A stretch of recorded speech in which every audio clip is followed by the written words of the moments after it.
చర్చిలో ఉండే 2-3 గంటలు కూడా నేను లేకుండా ఉండలేకపోతున్నారు. రోజులో వాక్యం ప్రార్థన లేకుండా అయినా ఉంటారేమో కానీ నేను లేకుండా మాత్రం ఉండలేరు. అంత పిచ్చి నేనంటే.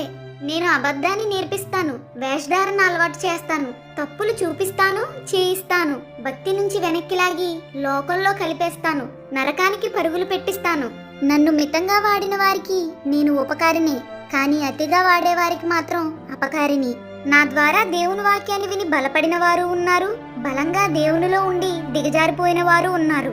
నన్ను ఒక పరికరంగా చూసి అవసరానికి వాడితే మేలు చేస్తాను. నాతో అతి సాన్నిహిత్యం మీ ఆత్మీయ జీవితాలకి ఎంతో నష్టం. వెళ్ళి మీ వాళ్ళకి చెప్పు, ఇప్పటికైనా మారమని. క్రైస్తవులారా, దినములు చెడ్డవి కాబట్టి సమయాన్ని పోనివ్వక సద్వినియోగం చేసుకోమని బైబిల్ చెప్తుంది. కాబట్టి మన సమయాన్ని వృధాగా మొబైల్ ఫోన్తో గడపకుండా అవసరమైన మేరకు దాన్ని ఉపయోగిద్దాం. అజ్ఞానుల వలె కాక జ్ఞానుల వలె నడుచుకుందాం.